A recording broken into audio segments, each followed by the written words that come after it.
minsan lang tayong nirespeto ng ibang bansa. Minsan lang. Yung mga bansa na kinakatakutan ng mga leader, nirespeto tayo. Yung mga leader na yan, ang ipinakita ho niyang respeto sa atin dahil kay Digong. Yung panahon na yun, tandaan po natin kahit saan tayo magpunta, nakataas ang loob natin. Dahil yung leader natin, yung panahon na yun, may bayad! Mga mahal kong kababayan, huwag mo kami husgahan na kami ay bayad dito o pumapapili dito. Kami po ay nagbabayad lamang ng utang na loob kay Digong. Dahil yung mga panahon na yun, napakasarap maging Pilipino. Dito na si Senator Robin Padilla, no? Makakasama natin sa Supreme Court mamaya. Ayan. Ngayon yung filing ng third batch ng Tay Kami Naman signatures sa Supreme Court. At kasama natin, no, yung mga petitioners po. Andito.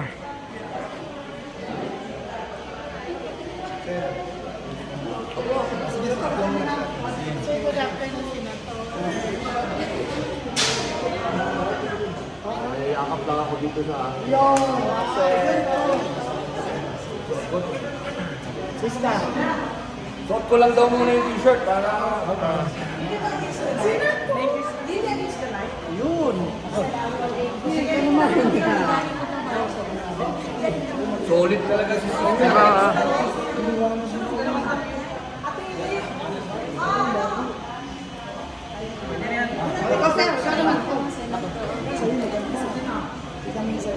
Choose the right to serve.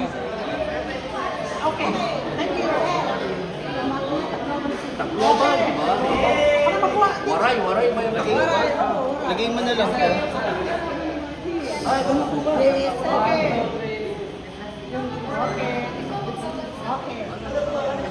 Yun o. Oo po, no?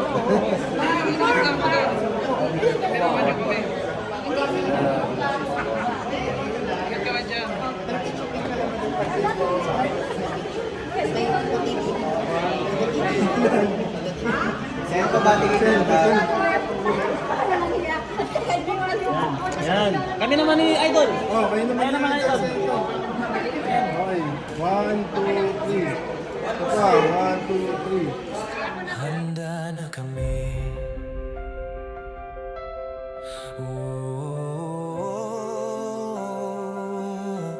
Handa na kami.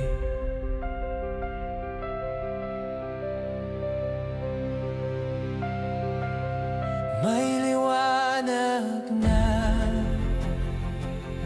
may pag-asa pa. Kapag nagsama-sama, kayang abutin ang umaga.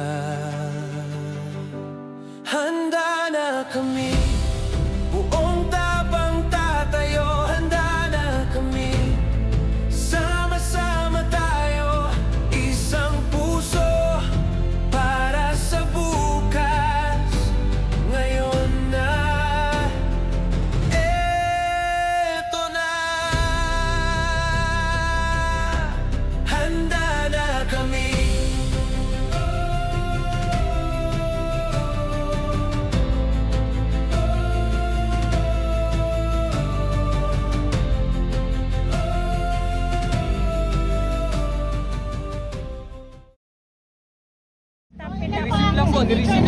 Nireceive lang po ng kataas-taas ang hukuman yung mga additional po natin, mga pirma ng ating mga kababayan.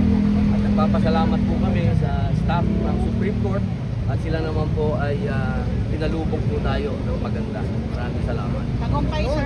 Alhamdulillah. Bring him home! Bring him home! Bring him home! Bring him home! Bring him home!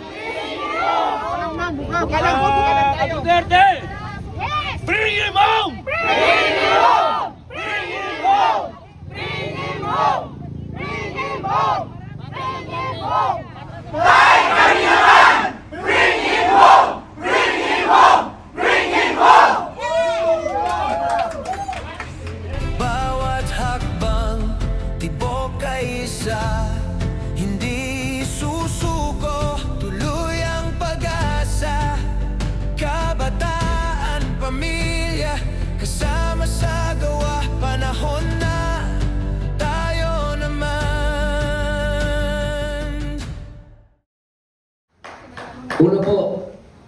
gusto ko lang, parang nainis ako dun sa sinabi kanina, bakit daw 300,000 lang tayo. Alam nyo, mga kababayan, sa eleksyon, ang ginagastos, bilyon. Buong Pilipinas, meron po yung tinatawag na binibigay ang gobyerno para sa campaign. Ha? Binibigay po yan para information campaign. Alam niyo po ba dito, isang poster lang sila. Umiikot po, wala pang budget yan. Kanilang mga bulsa lang ho. Pero nakakuha na sila ng 300,000, ibig sabihin. Siguro kung binigyan nila ng billion na budget, baka lumagpas mo ng 35, baka 100 million yan. Kaya ho yung mga walang sense yung mga sinasabi, mga nagpapanggap na mga super talino. Pambihira kayo. Hindi nga kayo mga 12,000. Eto, ilan lang? 4 months? 4 months, 300,000. Naka-coaster lang ho sila. Isipin nyo yun. Kaya, mga mahal kong kababayan, ito pong ginagawa namin. Makikinamin na ho ako. Dahil ang totoong mga bayani dito ay sila. Sila ho mga nakikita nyo sa harap, nakasama ko, yung mga nasa likod ho ng camera. Sila ho talaga yung mga lumalakad. Makikinamin lang ho ako. Mga kababayan, tandaan po ninyo, wala po kaming bayad dito.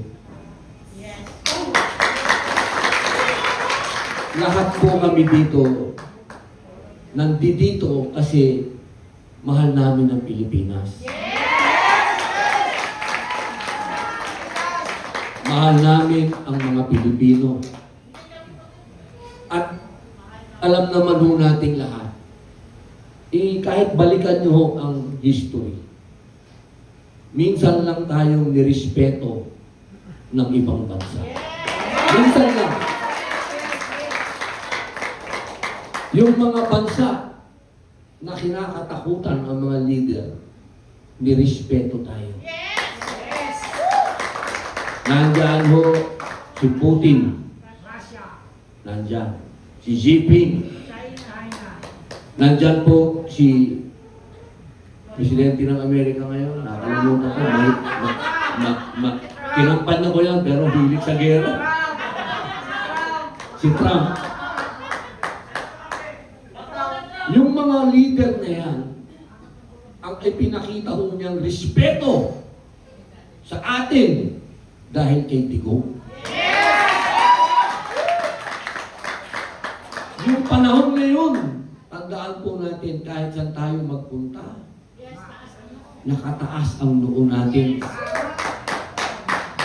Dahil yung leader natin nung panahon na yun, sorry, excuse my language, English yan, may bayag!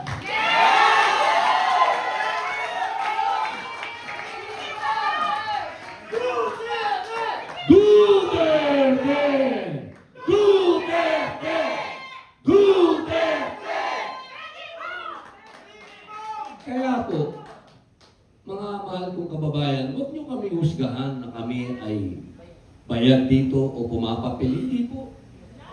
Kami po ay nagbabayad lamang ng utang na loob kay Digong.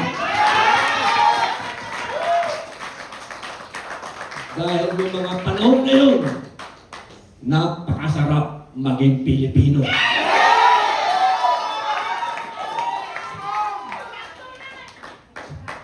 Bilang panghuling salita, mga mahal, hindi, ngayon lang ho, baka naman mahirap yung panghuli.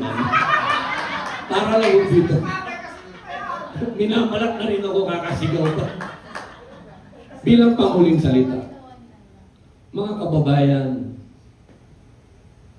tandaan po natin, si Digong ay isang Pilipino na ikinulong sa ibang bansa. Iyan po ay pagyurak sa ating pagka-Pilipino. Kaya anong kulay mo ngayon? Kaya dilaw ka, pink ka, pula ka, o itim ka. Tandaan po ninyo, Pilipino ka. Maraming salamat.